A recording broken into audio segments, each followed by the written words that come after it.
Hello दोस्तों, मैं के शर्मा आपका अपने YouTube channel UK online classes में आपका हार्दिक स्वागत और अभिनंदन करता हूं। दोस्तों, आज का एक बेहतरीन जो सेशन होने वाला है उसका नाम है, आज हम पढ़ेंगे दोस्तों सेल।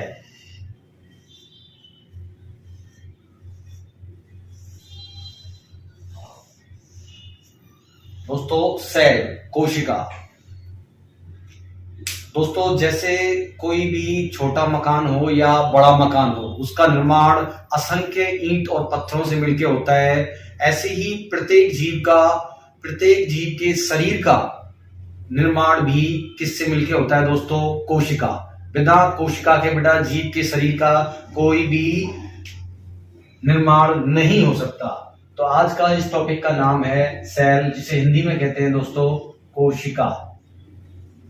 इस नाम से तो आप भली भांति परिचित होंगे, कोशिका। ये एक ऐसा टॉपिक है दोस्तों, कोई सा भी कॉम्पिटिटिव एग्जाम हो उसमें से एक क्वेश्चन इस टॉपिक में से पूछा जाता है। चाहे आप यूपी पुलिस का ले लें, दिल्ली पुलिस ले लें, राजस्थान पुलिस लें, या और भी कोई अदर एसएससी ले लें, रेलवे ले लें दोस्तों, पटवार ले लें, कोई भी एग्जाम हो बेटा उसमें से एक क्वेश्चन इस टॉपिक में से पूछा ही जाता है। मैं बताना चाहूंगा दोस्तों, सबसे पहले हम बात करते हैं इसका नाम सेल ही क्यों पड़ा। क्या अर्थ होता है सेल का? सेल दोस्तों, सबसे पहले इसका नाम सेल ही क्यों पड़ा? ये जो सेल नाम है वह लैटिन भाषा के शब्द सेलुला से लिया गया है। सेलुला शब्द से लिया गया है, जिसका लैटिन भाषा में जो अर्थ होता है दोस्तों वो होता है चारों ओर से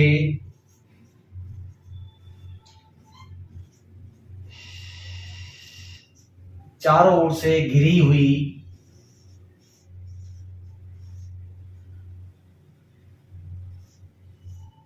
हुई एक बंद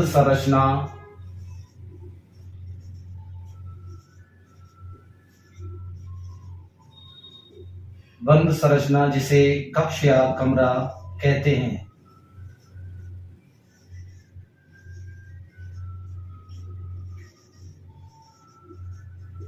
चारों ओर से घिरी हुई एक बंद आकृति जिसे कक्ष या कमरा कहते हैं। जैसे दोस्तों, प्रत्येक मकान को बनाने के लिए असंख्य ईंट या पत्थरों की आवश्यकता होती है। ऐसे ही ठीक प्रकार से प्रत्येक जीव का शरीर भी इन छोटी छोटी कोशिकाओं, अनेक छोटी या बड़ी कोशिकाओं से मिलकर बना होता है। तो ये शब्द है बेटा लैटिन भाषा का, इसका नाम है सेलुला। अगर हिंदी में लिखना चाहूं तो बेटा सेलुला, और इसी सेलुला से लिया गया है सेल। और दोस्तों, आपके लिए बताना चाहूंगा कि एक शब्द आता है, आपने सुना भी होगा, साइटो। साइटो का अर्थ भी दोस्तों क्या होता है? कोशिका। और विज्ञान की वह शाखा जिसमें साइटो अर्थात कोशिका का अध्ययन किया जाता है वह कहलाती है साइटोलॉजी। विज्ञान की वह शाखा जिसमें सेल कोशिका का अध्ययन किया जाता है वह कहलाती है साइटोलॉजी।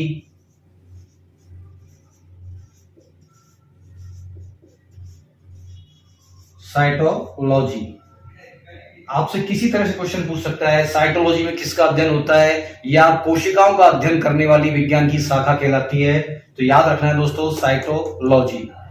अब दूसरा सवाल आपके जहन में ये आ रहा होगा कि सर सेलुला से सेल शब्द लिया है, अब कोशिका की परिभाषा, डेफिनेशन ऑफ सेल क्या है? कोशिका कहते किसे हैं? हम कैसे डिफाइन करेंगे कि व्हाट इज सेल? सेल है क्या?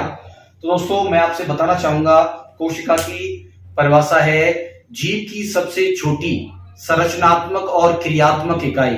जीव की सबसे छोटी संरचनात्मक और क्रियात्मक इकाई जिससे जीव के शरीर का निर्माण होता है कोशिका कहलाती है। जीव की अगर हम परिभाषा की बात करें दोस्तों,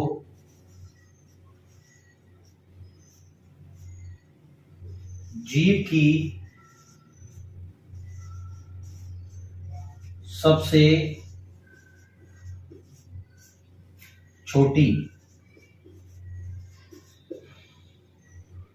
संरचनात्मक व क्रियात्मक इकाई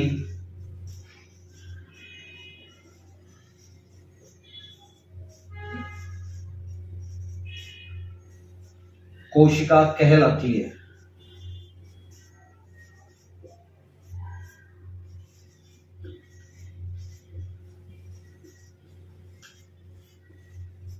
कोशिका कहलाती है। प्रत्येक जीव का शरीर बेटा कोशिकाओं से मिलके बना होता है। इसका आप अगर स्क्रीनशॉट लेना चाहें तो आप ले सकते हैं।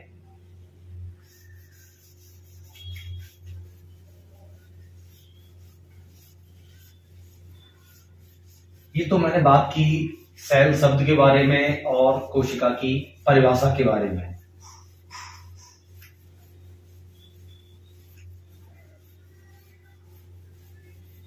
अब इसके बाद एक क्वेश्चन कई एग्जामों में बेटा मैंने देखा है, एक क्वेश्चन आता है कि सेल थ्योरी किसने दी? सेल थ्योरी किसने दी?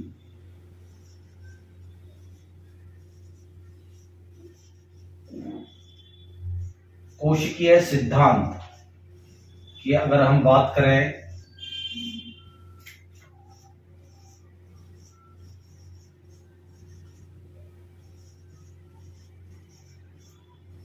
सेल थ्योरी की अगर हम बात करें दोस्तों तो आपको दो नाम याद रखने हैं। एक तो स्लाइडेन व एक वैज्ञानिक है दोस्तों स्वान।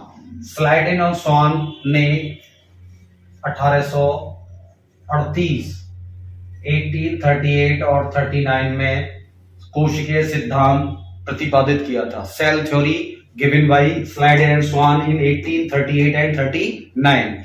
इनके अनुसार दोस्तों, इनके अनुसार इन्होंने एक बात कही थी कि कोशिका सिद्धांत में एक बात समझाई थी कि कोशिका की जो उत्पत्ति है वह है पूर्ववर्ती प्रिमिटिव सेल से ही न्यू सेल्स का फॉर्मेशन होता है, अर्थात पुरानी कोशिका से ही नई कोशिका की उत्पत्ति होती है। अब इस चीज को आगे जाके फिर एक वैज्ञानिक आए थे, रुडोल्फ विर्चो। वैज्ञानिक का नाम है बेटा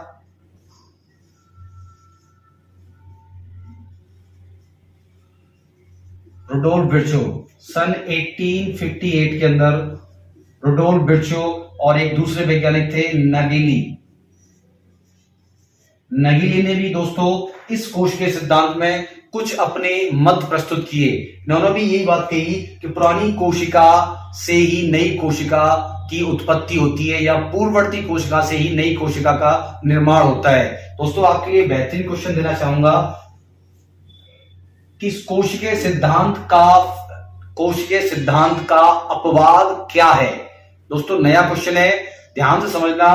दोस्तों इस कोशिका सिद्धांत का फॉलो कौन नहीं करता है, या ऐसे कहें कि कोशिकीय सिद्धांत का अपवाद क्या है। अगर क्वेश्चन पूछा जाए कि निम्न में से कौन सा कोशिकीय सिद्धांत का पालन नहीं करेगा या फॉलो नहीं करेगा, तो बेटा दोस्तों याद रखना इसके बाद कोशिकीय सिद्धांत का अपवाद होता है वायरस। वायरस कहें दोस्तों या विषाणु कहें, एक ही बात है। कोशिकीय सिद्धांत का अपवाद है वायरस। वायरस कोशिकीय सिद्धांत का फॉलो नहीं करता है, इसका एक्सेप्शन है वायरस, विषाणु।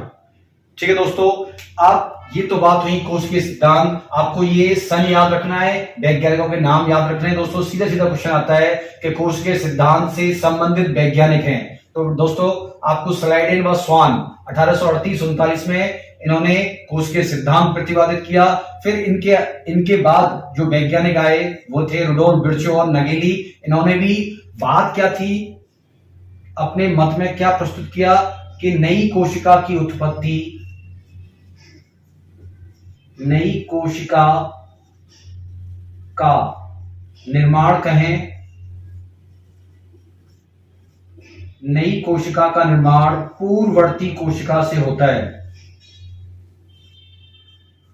पूर्ववर्ती कोशिका से होता है।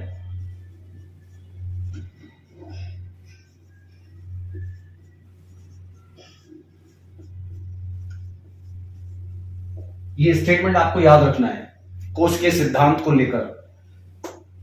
अब इसके बाद अगर हम बात करें दोस्तों कोशिका से, कि कोशिका, ये तो बात हुई कोशिका, सेल, सेल शब्द कहां से लिया, सेल की परिभाषा क्या है, डेफिनेशन सेल क्या है, सेलुलर थ्योरी क्या है, सेल थ्योरी क्या है, क्लियर। अब इसके बाद दोस्तों कोशिका का या कोशिका की खोज किसने की।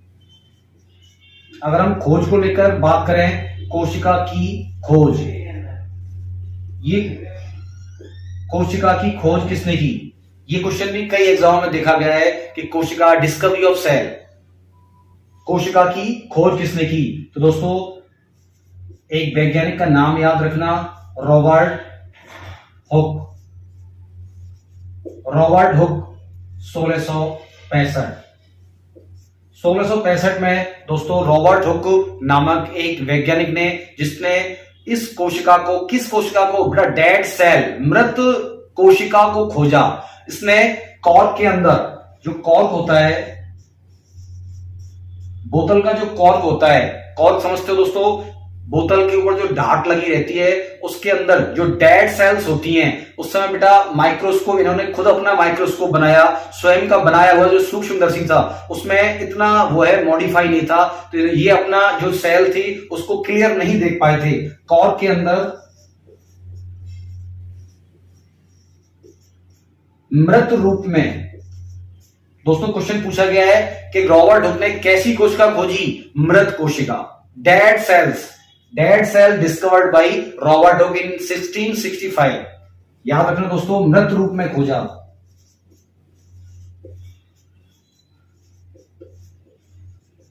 अब दोस्तों आप सोच रहे होंगे कि मृत कोशिका को अगर रॉबर्ट हुक ने खोजा है तो लिविंग सेल अर्थात जीवित कोशिका को किसने खोजा। तो दोस्तों आज के बाद याद रखना, जीवित कोशिका, क्वेश्चन को ध्यान से पढ़ना। अगर जीवित कोशिका पूछा है, लिविंग सेल, जीवित कोशिका को पूछा है कि जीवित कोशिका को किसने खोजा, तो एक नाम याद रखना दोस्तों, जीवित कोशिका। जीवित कोशिका को एंटवॉन ल्यूवेनहॉक, एंटवॉन ल्यूवेनहॉक in 1674 एंटवॉन ल्यूवेनहॉक ये वैज्ञानिक है जिसने जीवित कोशिका को खोजा। ठीक है दोस्तों, जीवित कोशिका की खोज की थी वो एंटवॉन ल्यूवेनहॉक ने 1674 के अंदर लिविंग सेल्स को डिस्कवर्ड किया था। दोस्तों मैं बताना चाहूंगा कि जो रॉबर्ट हुक जो वैज्ञानिक थे 1665 में कोशिका को मृत रूप में खोया था, इन्होंने सबसे पहले सेल्यूली नाम दिया था। क्या नाम दिया दोस्तों, सेल्यूली।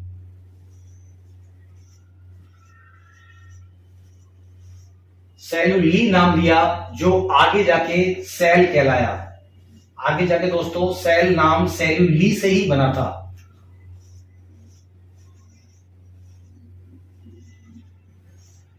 सेल्यूली नाम दिया था जो आगे जाके सेल कहलाया।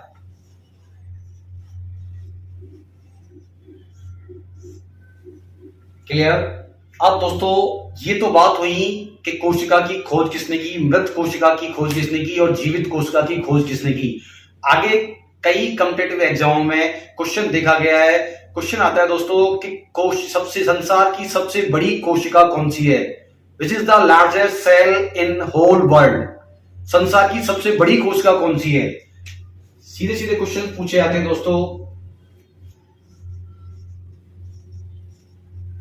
संसार की सबसे बड़ी कोशिका, संसार की सबसे बड़ी कोशिका वो है दोस्तों शुतुरमुर्ग का अंडा। संसार की सबसे बड़ी कोशिका कहलाती है दोस्तों शुतुरमुर्ग का अंडा। दोस्तों आप, मेरी पर्सनल राय ये है कि इसको है ना आप इंग्लिश में भी, इंग्लिश टर्म जरूर, साइंस के अंदर दोस्तों कई चीज ऐसी हैं जो हिंदी और इंग्लिश दोनों टर्मों में आपको याद रखना बेहद जरूरी है। क्यों? क्योंकि दोस्तों एग्जामिनर बहुत ही चतुर होता है, चालाक होता है, वो ऑप्शन इस हिसाब से सेट करता है कि आपको है ना शुतुरमुर्ग का अंडा ऑप्शन में ना देकर वो सीधा दे देगा एग ऑफ ऑस्ट्रिच। अगर आपको शुतुरमुर्ग का इंग्लिश याद नहीं है तो दोस्तों आप एग्जाम में क्वेश्चन में कंफ्यूजन हो सकता है, ऑप्शन को लेकर कंफ्यूजन हो सकता है। तो आपको दोस्तों मेरा पर्सनल एडवाइस है कि आप इसको इंग्लिश टर्म जरूर याद करें, एग ऑफ ऑस्ट्रिच,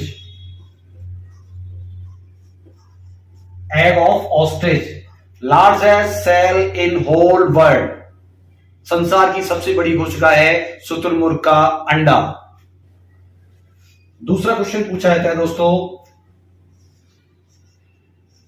संसार, ये तो बात हुई संसार की सबसे बड़ी कोशिका के बारे में, संसार की सबसे बड़ी कोशिका के बारे में। दूसरा क्वेश्चन आता है दोस्तों, कई एग्जाम में देखा गया है, चाहे एसएससी ले लो 10+2, मैट्रिक वाले में 10+2, सीजीएल, रेलवे का एग्जाम है, या और भी अदर कॉम्पिटेटिव स्टेट लेवल की जो एग्जाम है उनमें कई दफा ये क्वेश्चन देखा गया है कि संसार की सबसे छोटी कोशिका कौन सी है। संसार की सबसे छोटी कोशिका, ये बात की बेटा दोस्तों मैंने सबसे बड़ी कोशिका के बारे में, ये है सबसे छोटी कोशिका, सबसे छोटी कोशिका। आज के बाद दोस्तों नाम याद रखना है, संसार की सबसे smallest cell in whole world, which is the smallest cell in whole world. और आज के बाद नाम याद रखना है दोस्तों, mycoplasma.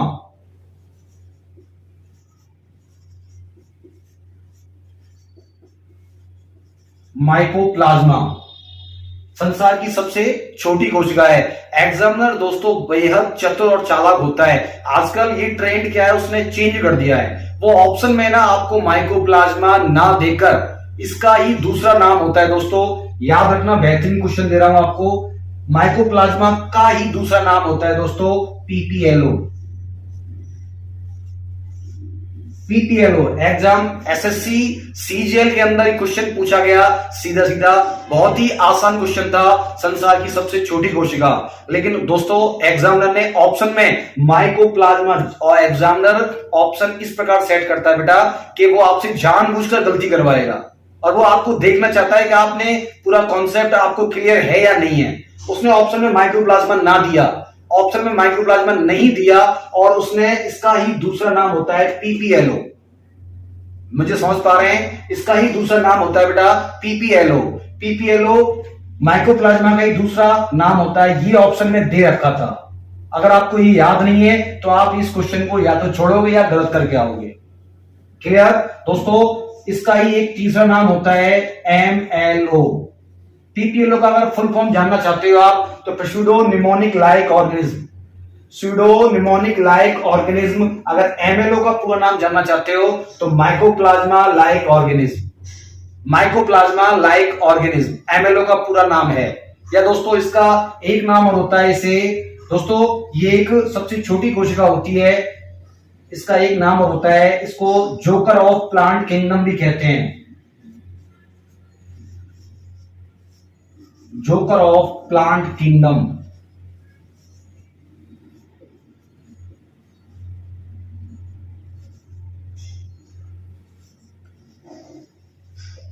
Joker of plant kingdom अर्थात पादप जगत का जोकर भी कहते हैं माइकोप्लाज्मा का, माइकोप्लाज्मा को पादप जगत का जोकर भी कहते हैं। तो दोस्तों आज के बाद एग्जामिनर ने जो ऑप्शन में सेट किया था वो किया था दोस्तों पीपीएलओ, ये भी दे सकता है और ये भी दे सकता है। क्लियर? तो बेटा संसार की सबसे छोटी कोशिका होती है माइकोप्लाज्मा, माइकोप्लाज्मा का ही दूसरा नाम क्या है पीपीएलओ, स्यूडोनिमोनिक लाइक ऑर्गेनिज्म। क्लियर?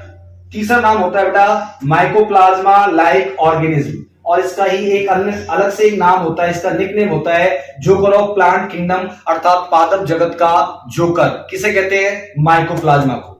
तो एग्जामिनर किस प्रकार से भी ऑप्शन सेट कर सकता है, आपको तैयार रहना है उस आंसर को सही टिक करने के लिए। क्लियर?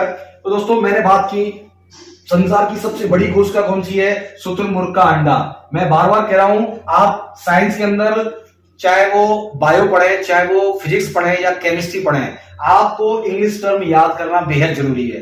कई बार दोस्तों एग्जामिनर या तो प्योर हिंदी दे देता है ऑप्शन में, या फिर कई बार आप ऐसे समझ नहीं पाओगे कि या तो प्योर हिंदी दे देगा या फिर इंग्लिश दे देगा, इंग्लिश टर्म दे देगा, और उसको ही सीधा सीधा हिंदी में हिंदी अनुवाद कर देगा। इसको ही हिंदी में ऐसे लिख देगा एग ऑफ ऑस्ट्रिच, इस तरह से लिख देगा।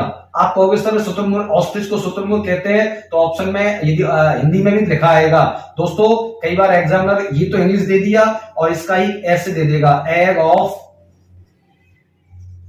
ऑस्ट्रिच। अब क्या करोगे, शुतुरमुर्ग उसने ऑप्शन में दिया ही नहीं। एग्जामिनर इस प्रकार से ऑप्शन सेट करता है। प्यारे साथियों, आपको ये चीज पकड़ना बेहद जरूरी है। आप इंग्लिश और हिंदी साइंस के अंदर कुछ टर्मों को इंग्लिश और हिंदी दोनों में ही याद रखें। क्लियर? अब ये तो बात हुई बेटा संसार की सबसे बड़ी कोशिका कौन सी है और संसार की सबसे छोटी कोशिका कौन सी है। अब मैं बात कर रहा हूं, ये तो बात हुई मैंने होल वर्ल्ड, संसार की सबसे बड़ी कोशिका और छोटी कोशिका। अब मैं बात करने जा रहा हूं मानव शरीर के बारे में, ह्यूमन बॉडी के बारे में। मानव शरीर की सबसे बड़ी कोशिका कौन सी है? सीधा सीधा क्वेश्चन आता है, मानव शरीर की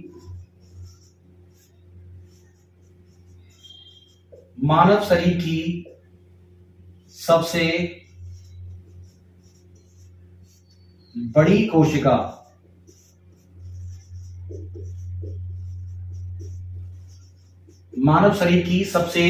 कोशिका मानव शरीर की सबसे बड़ी कोशिका कौन सी है? तो दोस्तों आज के बाद याद रखना, मानव शरीर की सबसे बड़ी कोशिका अगर पूछता है तो अंड कोशिका।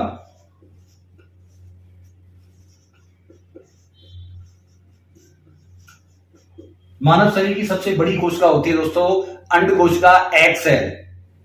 The largest cell of human body we can say egg cell, अंड कोशिका। अगर क्वेश्चन आता है दोस्तों, एक चीज आपको बताना चाहूंगा कि मैं बात कर रहा हूं बेसिस ऑफ साइज, आकार, गोलाई, आकार के हिसाब से मानव शरीर की सबसे बड़ी कोशिका है एग सेल, अंड कोशिका। अगर क्वेश्चन आता है मानव शरीर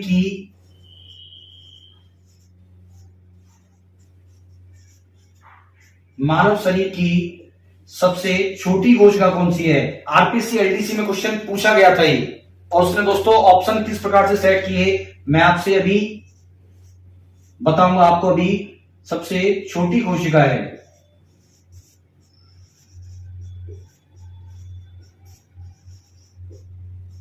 सबसे छोटी कोशिका है, और दोस्तों इसका नाम है आरबीसी, रेड ब्लड कार्पल्स, लाल रक्त कणिका। मानव शरीर की सबसे छोटी कोशिका होती है, इसका आकार जो होता है बेटा 7 माइक्रोन का होता है, 6 से 7 माइक्रोन का आकार होता है, रेड ब्लड कार्पल्स।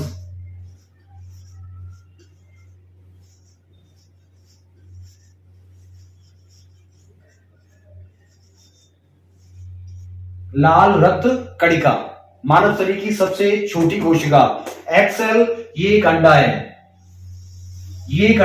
मानव शरीर की सबसे बड़ी कोशिका बेसिस ऑफ साइज, आकार के हिसाब से यह मानव शरीर की सबसे बड़ी कोशिका, और मानव शरीर की सबसे छोटी कोशिका ये आरबीसी। क्लियर?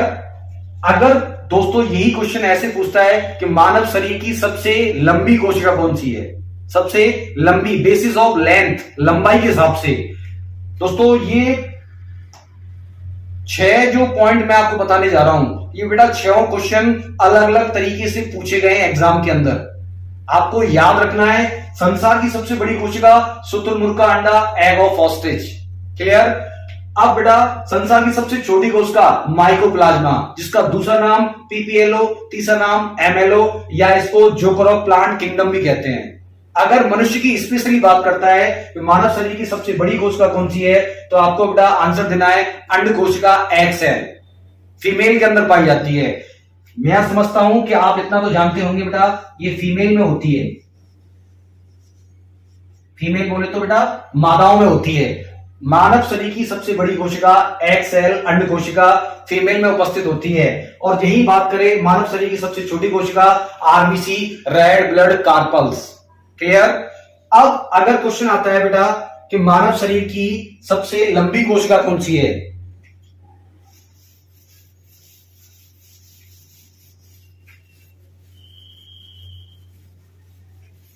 मानव शरीर की सबसे लंबी कोशिका कौन सी है?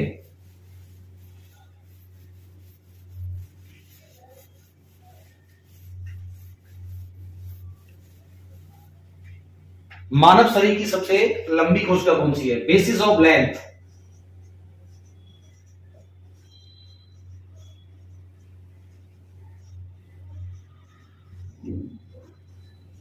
मानव शरीर की सबसे लंबी कोशिका।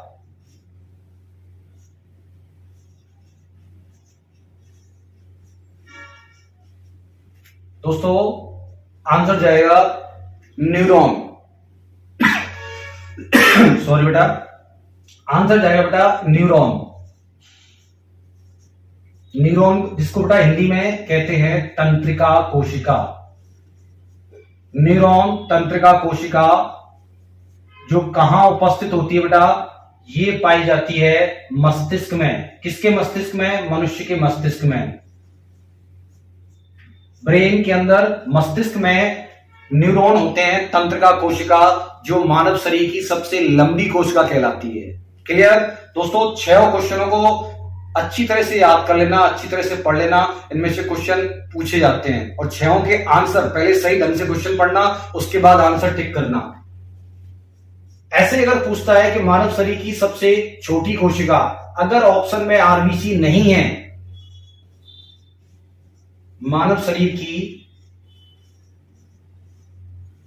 सबसे छोटी कोशिका,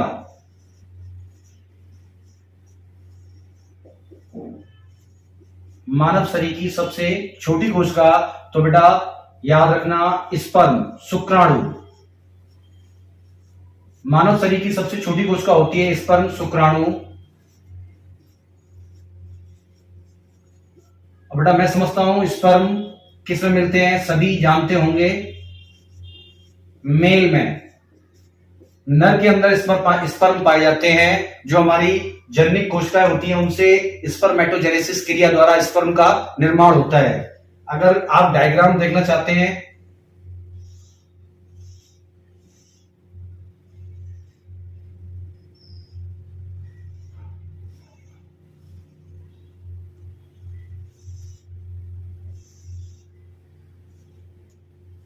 हम नर्वस सिस्टम पढ़ेंगे तब मैं आपको न्यूरॉन्स के बारे में, किस प्रकार तंत्र के आवेगों का प्रसरण होता है, गमन होता है, तंत्र के आवेग किस प्रकार से एक तंत्र का न्यूरॉन से दूसरे न्यूरॉन में जाते हैं, उसके बारे में डिटेल से अध्ययन करेंगे। मैं तो आपको केवल एक रफली डायग्राम बना रहा हूं। इस प्रकार से बेटा ये डेंड्रॉइड्स होते हैं, वहां आपको डिटेल से बताया जाएगा।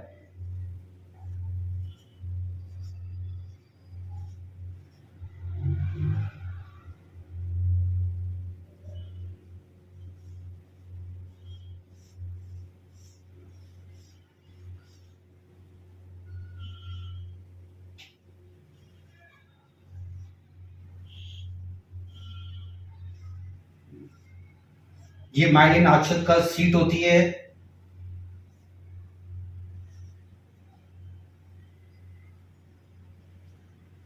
ये तंत्रिका कोशिका होती है जो ब्रेन के अंदर पाई जाती है। अगर बेटा स्पर्म की बात करें हम,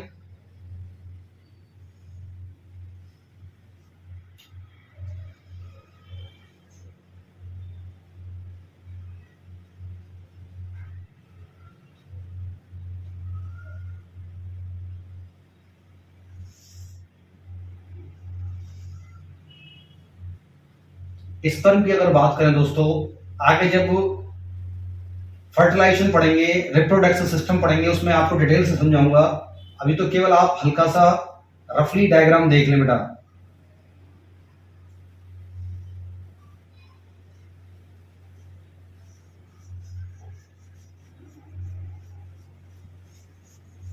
इस प्रकार से जो मेल का स्पर्म है,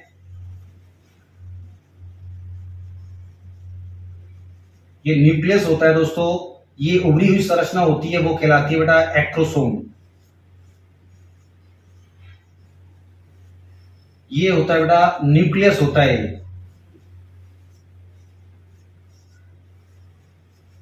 न्यूक्लियस होता है, ये वाला हिस्सा होता है बेटा, ये हेड होता है स्पर्म का।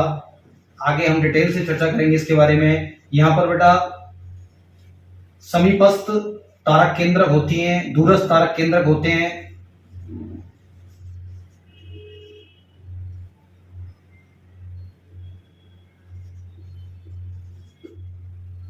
यहां दूरस्थ तारक केंद्रक होते हैं, ये समीपस्थ तारक केंद्र आगे जाके एम्ब्रियोलॉजी में डिटेल से पढ़ेंगे बेटा हम।